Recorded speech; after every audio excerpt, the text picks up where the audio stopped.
हमने इस चैप्टर का जनरल इंट्रोडक्शन भी समझ लिया था कि नर्वस कंट्रोल में हम पढ़ेंगे क्या क्या, ठीक है। उसके बाद हमने ये भी देख लिया था कि सिंपैथेटिक नर्वस सिस्टम एक्शन कैसे करता है, पैरासिम्पैथेटिक नर्वस सिस्टम एक्शन कैसे करता है, ठीक है। अब हम देखेंगे मेजर जो इम्पोर्टेंस है इस चैप्टर की, कि हमारे पास जो है सिंपैथेटिक नर्वस सिस्टम को कैसे इल्हाम होता है कि भाई हमारे पास है ना वो ब्लड प्रेशर जो है वो डिक्रीज़ हो रहा है तो तुम उसको इंक्रीज़ कर दो, और पैरासिम्पैथेटिक नर्वस सिस्टम को कैसे इल्हाम होता है कि ना हमारे पास ब्लड प्रेशर बढ़ गया या आर्टीरियल प्रेशर बढ़ गया तो तुम उसको है ना डिक्रीज़ करा दो। तो अब हमें इन चीज़ के ऊपर है ना डिस्कशन करनी है और फोकस करना है। तो बेसिकली हमारे पास क्या होता है, हमारे पास रिसेप्टर्स होते हैं। क्या होता है हमारे पास? रिसेप्टर्स होते हैं, स्ट्रेच रिसेप्टर्स होते हैं, ठीक है। स्ट्रेच रिसेप्टर्स होते हैं जो कि क्या करते हैं कि है ना हमारे पास ब्लड प्रेशर को, आर्टीरियल ब्लड प्रेशर को डिटेक्ट करते हैं, और फिर वो डिटेक्ट करने के बाद फिर जाते हैं सेंसरी एरिया जो कि हमारे पास वेजोमोटर का एरिया है वहाँ पे, फिर वहाँ से वो जाते हैं हायर रिफ्लेक्स सेंटर की तरफ, और हायर रिफ्लेक्स सेंटर से फिर हमारे पास मैसेज आता है या तो वेजो कंस्ट्रिक्टर को या वेजो डायलेटर को, फिर वो जो होती हैं वो सिंपैथेटिक और पैरासिम्पैथेटिक नर्वस सिस्टम के थ्रू हमारा आर्टीरियल प्रेशर कंट्रोल करती हैं। तो ये जो हमारे पास रिफ्लेक्स पूरा मैकेनिज्म है, इसमें जो स्ट्रेच रिसेप्टर्स हैं वो कौन कौन से हैं, हमें उसको डिस्कस करना है। अब जब हम डिस्कस करेंगे वो उनको डिस्कस करेंगे कि जो मेजर जो है ना सेंसरी एरियाज़ हैं, जो मेजर डिटेक्टर्स हैं ब्लड प्रेशर के, अब हमें उनको डिस्कस करना है। तो बेसिकली हमारे पास कितने टाइप्स के ये रिसेप्टर्स हैं, तो ये हमारे पास हैं baroreceptors, chemoreceptors, low pressure detector receptors, ठीक है। तो ये 3 टाइप के रिसेप्टर्स हैं। कौन कौन से? Baroreceptors, chemoreceptors, low pressure detector receptors, ठीक है। बैरो रिसेप्टर्स जो होते हैं ये हमारे पास कहाँ लोकेटेड होते हैं? ये 2 टाइप के हैं, एक होता है हमारे पास कैरोटिड और एक होता है एओर्टिक। बैरो रिसेप्टर कितने टाइप के हैं? 2 टाइप के, कैरोटिड, एओर्टिक। बैरो रिसेप्टर्स कितने टाइप के हैं? Carotid, aortic. कैरोटिड क्यों बोला? क्योंकि ये हमारे पास इंटरनल कैरोटिड आर्टरी के ऊपर लगा हुआ होता है। ये कहाँ पे लगा होता है? इंटरनल कैरोटिड आर्टरी के ऊपर। वहाँ पर एक जगह होती है जिसको हम कहते हैं कैरोटिड साइनस। बायफर्केशन से पहले एक्चुअली क्या होता है हमारे पास, इंटरनल कैरोटिड आर्टरी जो होती है वो हमारे पास 2 के अंदर डिवाइड, कॉमन कैरोटिड आर्टरी होती है पहले एक, ठीक है, जो कि हमारे पास डिवाइड हो जाती है इंटरनल कैरोटिड आर्टरी के अंदर और है ना एक्सटर्नल कैरोटिड आर्टरी के अंदर। अगर मैं इसकी एनाटॉमी पे जाऊँ तो थोड़ा सा चलो बता ही देता हूँ। एनाटॉमी पे आई गए हैं तो हमारे पास जो एओर्टा होता है, एओर्टा से ब्रांच निकलती है, एक निकलती है जिसको हम कहते हैं है ना वो ब्रेकियोसेफेलिक आर्टरी, ठीक है। उससे फिर हमारे पास डिवाइड होता है सबक्लेवियन और कॉमन कैरोटिड। फिर ये जो कॉमन कैरोटिड होती है वो ऊपर जाएगी नेक के एरिया की तरफ और फिर डिवाइड हो जाएगी किसके अंदर? इंटरनल कैरोटिड और है ना एक्सटर्नल कैरोटिड के अंदर। तो जिस पॉइंट पे ये डिवाइड हो रही है उसको हम कहते हैं कैरोटिड साइनस। अब कैरोटिड साइनस से थोड़ा सा ऊपर इंटरनल कैरोटिड एरिया वाली जगह पे, इंटरनल कैरोटिड आर्टरी वाली जगह पर हमारे पास ये बैरो रिसेप्टर लोकेटेड होता है। और कौन सा बैरो रिसेप्टर? वो कैरोटिड बैरो रिसेप्टर लोकेटेड होता है। कैरोटिड बैरो रिसेप्टर कहाँ लोकेटेड है? जो कि हमारे पास जगह है बायफर्केशन से ऊपर जिसको हम कहते हैं कैरोटिड साइनस, वहाँ पर ये है ना हमारे पास ये कैरोटिड बॉडी लोकेटेड है। कैरोटिड बॉडी क्या चीज़ है? ये हमारे पास बैरो रिसेप्टर्स है, ठीक है। अब ये जो बैरो रिसेप्टर है ये हमारे पास डिटेक्ट करता है ब्लड प्रेशर को, कि अगर हमारे पास ये 80 से ब्लड प्रेशर 80 मिलीमीटर मरकरी से arterial pressure, mean arterial pressure कम होगा, ठीक है। 80 मिलीमीटर मरकरी से अगर हमारे पास 80 या 70 मिलीमीटर मरकरी से अगर हमारे पास ये जो वैल्यूज़ आप देख लेना कि किस वैल्यू से कम होगा तो कौन सा रिसेप्टर डिटेक्ट करेगा, ये सबसे ज़्यादा इंपॉर्टेंट है। तो ये हमारे पास जो इसकी वैल्यू है थ्रेशोल्ड वैल्यू, अगर इससे हमारे पास आर्टीरियल प्रेशर डिक्रीज़ होगा तो ये क्या करेगा? ये मैसेज भेजेगा अपनी जो नर्व है, कौन सी नर्व है इसकी जो नर्व है आई गेस वो थी वेगस नर्व, वेगस नर्व के थ्रू जो नहीं वेगस नहीं आई गेस ग्लोसोफेरेंजियल नर्व, जो भी ये नर्व देख लेना कि 2 नर्व्स हैं, एक है ग्लोसोफेरेंजियल नर्व और एक है वेगस नर्व, ठीक है। तो वेगस नर्व या ग्लोसोफेरेंजियल नर्व, इन दोनों में से किसी एक नर्व के थ्रू ये हमारे पास बैरो रिसेप्टर जो है ये मैसेज भेजेगा किसकी तरफ? सेंसरी एरिया के ऊपर। सेंसरी एरिया फिर क्या करेगा कि है ना अगर हमारे पास ये डिटेक्ट किया है, सपोज करो बैरो रिसेप्टर ने डिटेक्ट किया कि भाई ब्लड प्रेशर जो है वो 80 से कम हो गया है, तो वो मैसेज भेजेगा सेंसरी एरिया को। फिर सेंसरी एरिया जो है वो मैसेज भेजेगा किसको? हाई सेंटर रिफ्लेक्स को। और हाई सेंटर रिफ्लेक्स कौन कौन से मैंने बता दिए कि हाइपोथैलेमस है, सेरेब्रल कॉर्टेक्स है और जो 2-4 डिफरेंट एरियाज़ हैं हमारे ब्रेन के हायर रिफ्लेक्स सेंटर कहलाते हैं, वो वहाँ पर जाएगा। फिर वहाँ से हमारे पास यही नर्व जो है मैसेज जो है वो हमारे पास आएगा वेजो कंस्ट्रिक्टर एरिया के ऊपर। अब ये जो वेजो कंस्ट्रिक्टर एरिया जो है ये एक्चुअली क्या है? ये हमारे पास है ना एरिया है वेजोमोटर सेंटर का, जिसको मैंने कई बुक्स में पढ़ा है कि इसको हम कार्डियो एक्सेलरेटर एरिया भी कहते हैं, ठीक है। इसको हम क्या कहते हैं, कार्डियो एक्सेलरेटर एरिया, क्योंकि ये दो काम कराएगा। एक काम ये कराएगा कि through sympathetic nervous system, through sympathetic nerves ये क्या कराएगा कि हमारे पास पूरे पेरिफेरल बॉडी की वेजो कंस्ट्रक्शन करवाएगा। और साथ साथ में जो सिंपैथेटिक नर्व्स हमारे पास है ना, अगर एनाटॉमी याद हो तो हमारे पास क्या होता है कि सिंपैथेटिक नर्व्स, जो सिंपैथेटिक चेन होती है उससे कुछ सिंपैथेटिक नर्व्स जो होती हैं वो हमारे पास है ना थोरेसिक स्पाइनल नर्व्स के साथ चली जाती हैं, जो कि पूरी पेरिफेरी को सप्लाई करती हैं। और कुछ सिंपैथेटिक नर्व्स जो होती हैं वो हमारे पास है ना 3 बड़ी नर्व्स के अंदर मिलती हैं, जिसको हम कहते हैं स्प्लैंक्निक नर्व्स, ठीक है। तो उस स्प्लैंक्निक नर्व्स से है ना हमारे पास फिर इंटरनल विजरा को सप्लाई करती हैं, जिसमें हमारे पास हार्ट भी आ जाता है। तो हार्ट को जो सिंपैथेटिक नर्व सप्लाई करेगी वो भी हमारे पास क्या कराएगी, वो हार्ट रेट को इंक्रीज़ करा देगी या हार्ट की कॉन्ट्रैक्टिलिटी इंक्रीज़ करा देगी। तो बेसिकली वेजोकंस्ट्रिक्टर एरिया ने 2 काम किए, एक तो हमारे पास हार्ट रेट इंक्रीज़ करा दिया, हार्ट की कॉन्ट्रैक्टिलिटी इंक्रीज़ कराई। दूसरा ये कि उसने थोरेसिक सिंपैथेटिक स्पाइनल नर्व्स के थ्रू क्या किया कि उसने जो पेरिफेरल वेजल्स हैं, पूरी बॉडी के अंदर जो पेरिफेरल वेजल्स हैं उनको भी वेजोकंस्ट्रिक्ट करवाया। तो इससे क्या होगा कि हमारे पास जो सिंपैथेटिक का पूरा एक्शन है कि वेजोकंस्ट्रिक्शन करवाएगा, तो हमारे पास टोटल पेरिफेरल रेजिस्टेंस इंक्रीज़ हो जाएगी, फिर वीनस रिटर्न इंक्रीज़ कराएगा, फिर कार्डिक आउटपुट इंक्रीज़ करवाएगा। तो इस तरीके से हमारे पास क्या होगा कि हमारे पास है ना आर्टीरियल प्रेशर दोबारा जो कम हुआ था उससे दोबारा नॉर्मल इंक्रीज़ होना शुरू हो जाएगा। और थोड़ा बहुत कभी कभी क्या होता है कि नॉर्मल से ज़्यादा इंक्रीज़ करवा देता है आर्टीरियल प्रेशर, फिर दोबारा रिफ्लेक्स सेंटर जो होता है वो एक्टिवेट हो जाएगा और फिर इसको दोबारा डिक्रीज यानी कि अप टू द नॉर्मल करवा देगा। तो बहरहाल बैरो रिसेप्टर्स ने क्या किया कि बैरो रिसेप्टर्स ने ये डिटेक्ट किया कि अगर हमारे पास आर्टीरियल ब्लड प्रेशर कम हो रहा था, उसने क्या डिटेक्ट किया कि अगर हमारे पास आर्टीरियल ब्लड प्रेशर कम हो रहा था तो उसने क्या किया, ये पूरा सिंपैथेटिक नर्वस सिस्टम को एक्टिवेट करवाया। किस तरीके से एक्टिवेट कराया कि इसने मैसेज भेजा है ना सेंसरी एरिया को, फिर सेंसरी एरिया से मैसेज गया हमारे पास हायर रिफ्लेक्स सेंटर पे, और हायर रिफ्लेक्स सेंटर से फिर आया वेजोकंस्ट्रिक्टर एरिया पे, ठीक है। ये चीज़ समझ आ गई। उसके बाद फिर ये बैरो रिसेप्टर्स कैसे काम करेगा कि जब हमारे पास है ना ब्लड प्रेशर बढ़ जाए, अब जब हमारे पास है ना 80 से ज़्यादा या 100 मिलीमीटर, जो 100 मिलीमीटर मरकरी जो नॉर्मल हमारा ब्लड प्रेशर है आर्टीरियल ब्लड प्रेशर, इससे अगर हमारे पास ब्लड प्रेशर बढ़ जाएगा तो भी ये डिटेक्ट कर लेगा, ये डिटेक्ट कराएगा और फिर क्या करेगा, ये मैसेज भेजेगा सेंसरी एरिया को, और फिर वो क्या कराएगा कि सेंसरी एरिया से हायर रिफ्लेक्स सेंटर पर जाएगा, और फिर हायर रिफ्लेक्स सेंटर क्या कराएगा, मैसेज भेजेगा वेजो डायलेटर एरिया को।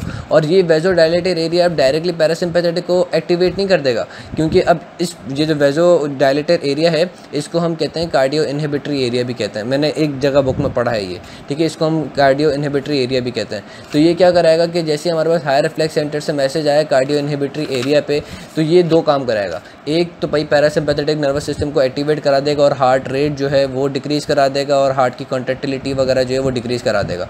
लेकिन अब जो हमारे पास पेरिफेरल वेजल्स हैं उनको कैसे डिक्रीज़ कराए, उनको डिक्रीज़ कराने के लिए ये क्या करेगा, क्योंकि पेरिफेरल वेजल्स के ऊपर तो पैरासिम्पैथेटिक नर्वस सिस्टम की सप्लाई है ही नहीं, उनको कैसे डिक्रीज़ कराएगा, ठीक है।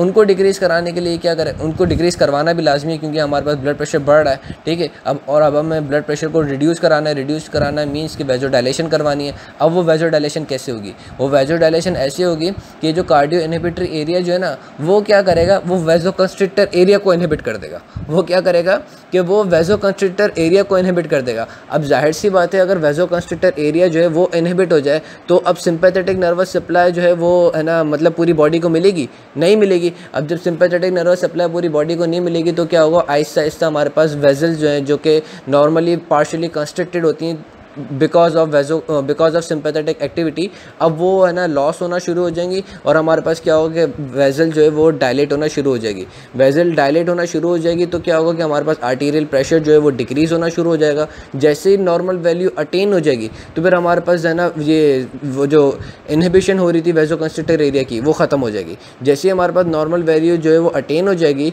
तो क्या होगा कि जो हमारे पास कार्डियो वेजो डायलेटर एरिया जो था वो जो कि कंस्ट्रिक्शन वो इनहिबिशन करवा रहा था वेजो कंस्ट्रिक्टर एरिया की वो करवाना छोड़ देगा, ठीक है। वेजो डायलेटर एरिया जो है वो इनहिबिशन जो करवा रहा था वेजो कंस्ट्रिक्टर एरिया की वो फिर उसकी इनहिबिशन जो है वो डिक्रीज़ करा देगा और फिर जैसे ही हमारे पास नॉर्मल आर्टीरियल प्रेशर अटेन हो जाएगा तो हमारे पास जो है वो फिर दोबारा सिंपैथेटिक नर्वस सिस्टम की जो एक्टिविटी है वो है ना गेन हो जाएगी। तो हमने क्या देखा, कंक्लूजन अगर हम देखें कि अगर हमारे पास ब्लड प्रेशर 100 से डिक्रीज़ हो रहा था ब्लड प्रेशर हमारे पास 100 से बढ़ रहा था तो हमारे पास क्या हो रहा था कि पैरासिम्पैथेटिक वेजोडाइलेटर एरिया जो था वो एक्टिवेट हो रहा था। और वेजोडाइलेटर एरिया क्या करा रहा था, एक काम ये करा रहा था कि through parasympathetic nervous system, through vagus nerve, वो क्या करा रहा था कि हार्ट को है ना डिक्रीज़ करा रहा था कॉन्ट्रैक्टिलिटी के लिए, और हार्ट का रेट डिक्रीज़ करा रहा था ताकि कार्डिक आउटपुट वगैरह सब कुछ जो है वो डिक्रीज़ हो जाए। और फिर दूसरी तरफ क्या करा रहा था, दूसरी तरफ हमारे पास है ना वेजोडाइलेशन करवा रहा था। वेजोडाइलेशन कैसे करवा रहा था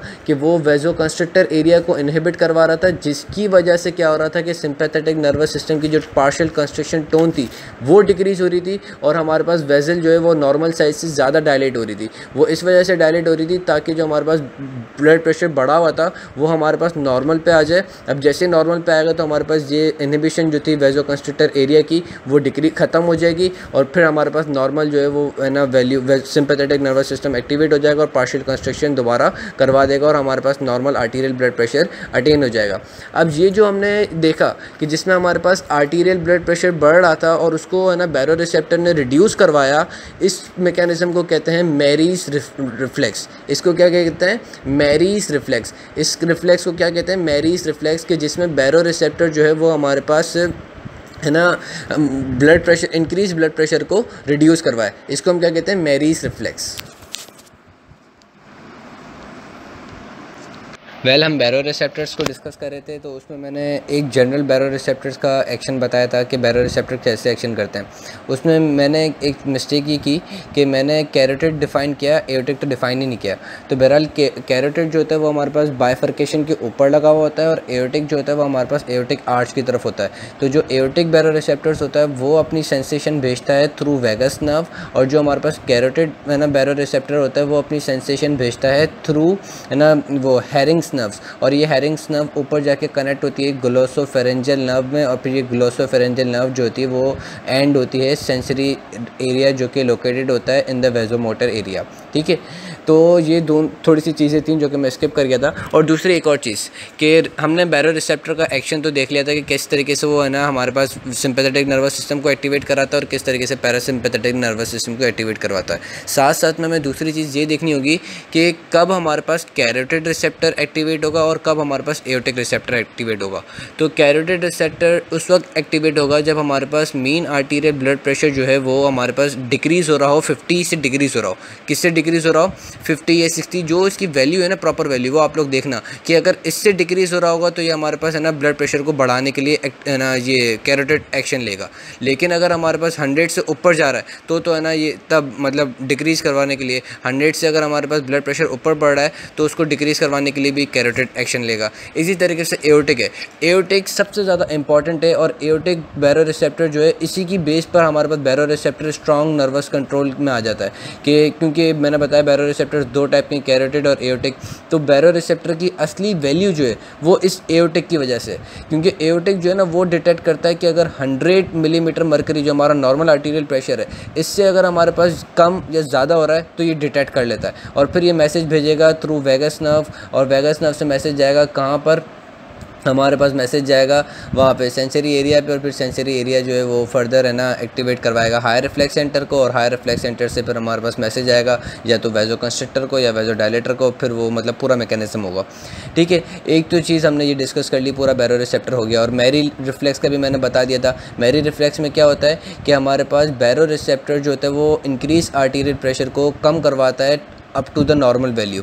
जो हमारे पास है ना वो जब बॉडी के अंदर आर्टीरियल प्रेशर बहुत ज़्यादा बढ़ रहा होता है तो उसको रिड्यूस करवा के लेके आता है नॉर्मल वैल्यू तक। तो ये जो बैरोरिसेप्टर का एक्शन है इसको हम कहते हैं मैरी रिफ्लेक्स। इसमें क्या होता है, इसमें हमारे पास हार्ट रेट जो होता है वो डिक्रीज़ होता है in response to increase arterial pressure. Marey law क्या है, मैरी लॉ कहता है heart rate is inversely proportional to the increase arterial pressure. जब हमारे पास आर्टीरियल प्रेशर बहुत ज़्यादा बढ़ जाता है बॉडी के अंदर, नॉर्मल से ज़्यादा बढ़ जाता है, तो हमारे पास हार्ट रेट जो होता है वो फिर डिक्रीज़ होना शुरू हो जाता है। मैरी लॉ क्या है कि जब बॉडी के अंदर बहुत ज़्यादा इंक्रीज आर्टीरियल प्रेशर हो रहा होगा नॉर्मल से ज़्यादा, ये जो वर्ड मैं यूज़ कर रहा हूँ किसी वजह से यूज़ कर रहा हूँ, मैं बताता हूँ क्यों यूज़ कर रहा हूँ, कि अगर नॉर्मल से ज़्यादा हमारे पास आर्टीरियल प्रेशर बढ़ रहा है तो फिर हमारे पास क्या होगा कि हार्ट रेट जो है वो डिक्रीज़ हो जाएगा through parasympathetic nervous system by the help of vasodilator area and through baroreceptors. ठीक है, अब ये मैंने जो बताया कि इंक्रीज आर्टीरियल प्रेशर जो होता है